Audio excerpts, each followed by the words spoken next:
If stairs feel harder than they did 5 years ago, or getting up from a low chair takes a push off the armrest, now that's not just age doing its thing on some fixed timer nobody can touch. Your legs are responding to specific, measurable, missing signals, and 6 ordinary foods sitting in most kitchens right now address 6 different pieces of that puzzle. Not the same eat more protein. Message repeated 6 times with a new label stuck on it. Stay through to the end, because the food in the number 1 spot is the one almost nobody connects to leg strength at all, and it changes how you should think about foods 1 through 5 entirely, for a reason that has almost nothing to do with the food itself. One quick note before we start. A lot of videos on this exact topic lean on a single dramatic statistic from a named university before any mechanism, because a big number is easier to remember than an honest explanation. We're doing this differently. Every food here gets its actual mechanism explained, and its actual research named, and later on I'll even tell you about a well-known nutrient that didn't make the cut, and why. A separate note that matters more. Sudden, severe, or one-sided leg weakness, especially with numbness or balance trouble, needs a doctor, not a grocery list. What follows is genuine nutritional support for ordinary age-related decline, not a diagnosis. Number 6, eggs. Starting well before 60, muscle develops what researchers call anabolic resistance. It can still rebuild. It just needs a stronger signal to respond, like an older smoke detector needing a louder trigger to sound the same alarm. This first item sets up a pattern worth watching for across the rest of the list. It isn't that the food changed, it's that the amount required to matter changed, quietly, with age. Egg protein is unusually rich in leucine, the amino acid that has to cross a threshold before your body switches on muscle rebuilding, and a real study measured exactly how much stronger that threshold gets with age. A standard amino acid mix that worked fine in younger adults failed to trigger the same response in older adults, while a leucine-enriched version did.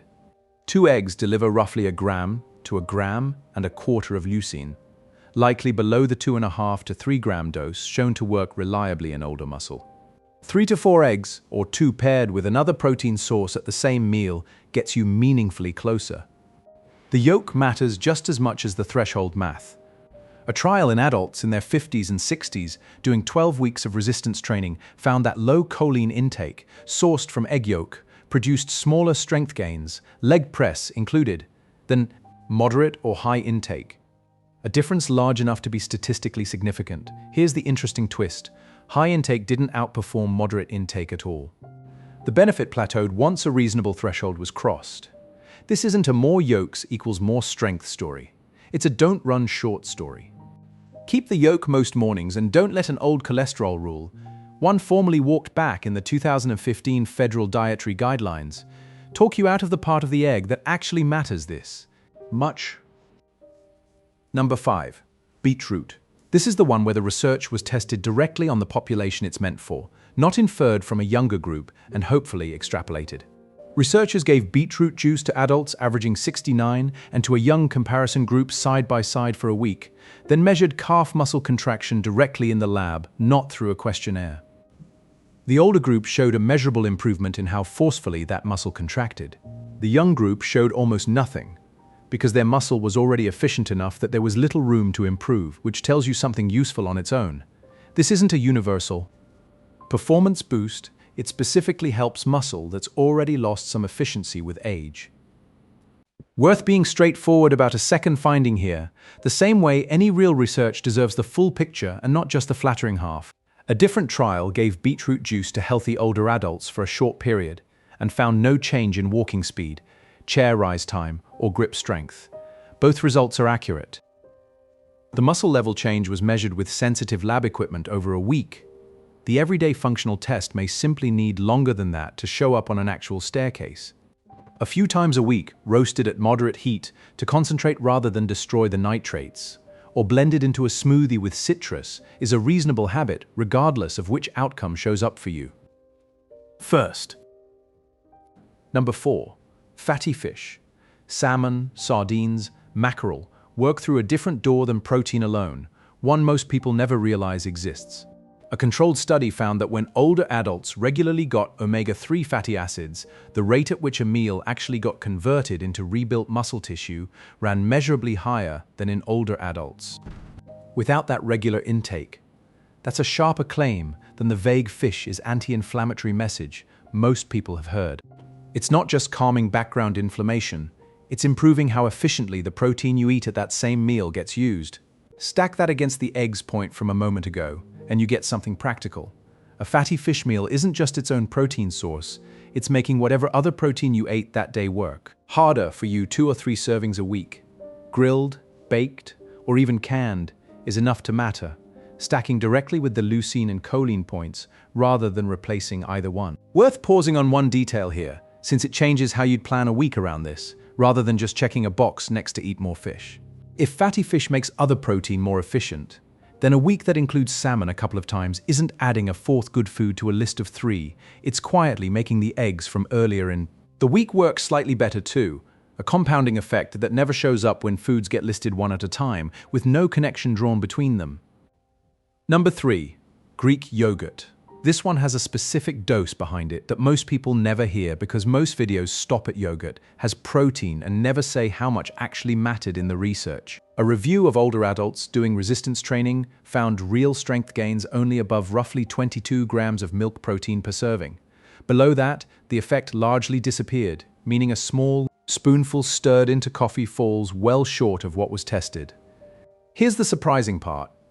Whey protein alone, even at similar or higher doses, often showed no added strength benefit over resistance training by itself, while whole milk-based protein, casein, and whey together, the kind an actual cup and a half of full-fat Greek yogurt provides, did produce the result. Sometimes the whole food quietly outperforms the isolated ingredient it's most famous for. Worth remembering next time a supplement aisle tries to sell you the purified version of something a regular food already does well. The next food on the list works through a completely different channel than any of the last 3, back to circulation, but through a source almost everyone already has in the fridge. Number 2, leafy greens. Spinach, kale, and Swiss chard carry the same dietary nitrate found in beetroot, which your body converts into nitric oxide, the molecule that relaxes blood vessel walls and lets more blood, and the oxygen it carries reach working leg muscle. Greens have one advantage beetroot doesn't. Most people already eat some version of them regularly, which makes daily consistency far easier than remembering to buy a food you don't already have. A habit around, they're also a reliable source of magnesium, a genuine cofactor. Your muscles need to relax properly after contracting. I'll be direct rather than overstate it. The magnesium cramping connection shows up more consistently in observational research, where the two simply tend to appear together than in controlled trials. Specifically testing whether a magnesium supplement resolves cramps, where results have been mixed, treat it as a reasonable food-based piece of the puzzle, not a guaranteed fix on its own. Most days, a cooked portion with a bit of olive oil, which helps absorb the fat-soluble compounds involved, is enough to matter. Before we get to the number 1 spot, here's the exclusion I promised at the start. Vitamin D is probably the nutrient you expected to see somewhere on this list. It's the one most older adults have heard the most about for muscle health. The honest research is mixed enough that it doesn't earn a place here. The clearest benefit shows up in people who are actually deficient, and pooled trials find little to no added effect on strength. Once levels are already adequate, if you already get regular sun or supplement and test in range, more probably won't move your leg strength specifically. If you've never had it checked, that's worth asking a doctor about regardless, since deficiency is common enough in older adults to be worth ruling out either way. Leaving it off this list isn't an oversight. It's the same honesty this whole video has been built on. Notice something about the 5 foods so far.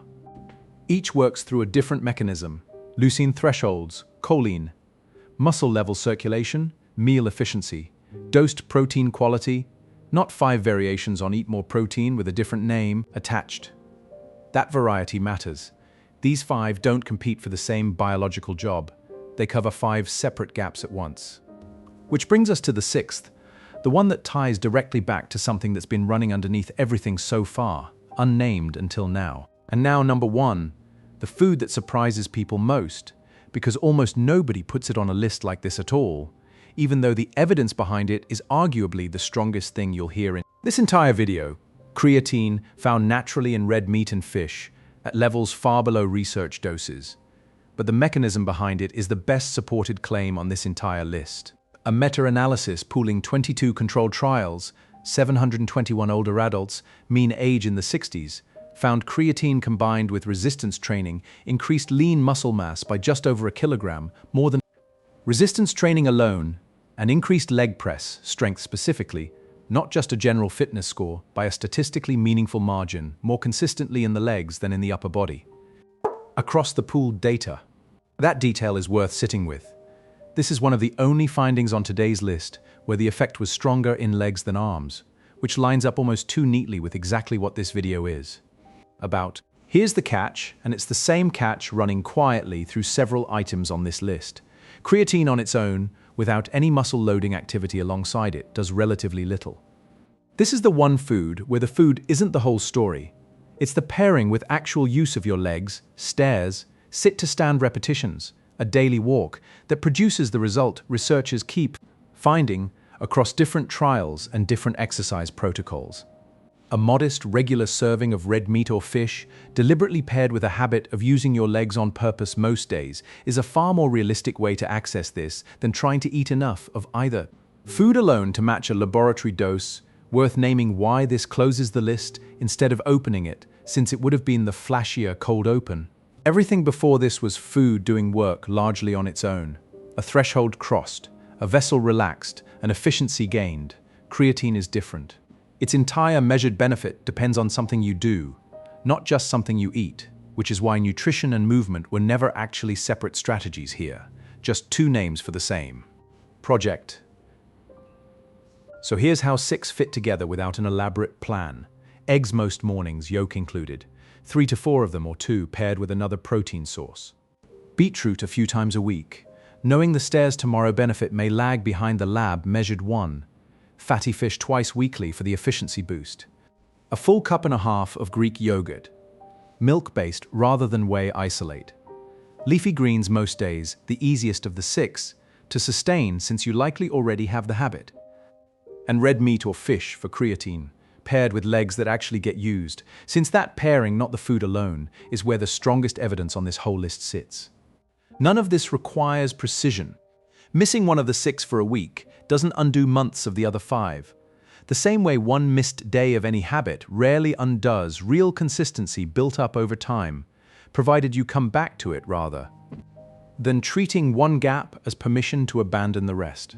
What actually matters is the general shape of most days, most weeks, adding up over the months it genuinely takes muscle tissue to respond and rebuild, not a rigid checklist completed perfectly or abandoned entirely after the first missed day. None of this replaces movement itself, and that's worth repeating since it applies to every single item just covered. Food determines how well your body can act on the muscle loading you do.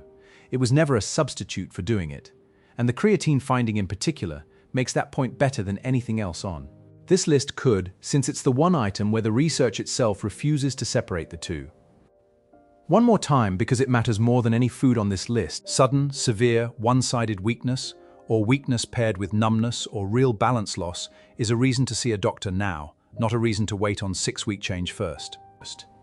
Ordinary age-related decline responds to what we covered today gradually, over weeks and months. That's a different category entirely, and it deserves proper evaluation, not a guess. 6 ordinary foods, 6 different mechanisms, and 1 honest exclusion, all pointing at the same thread.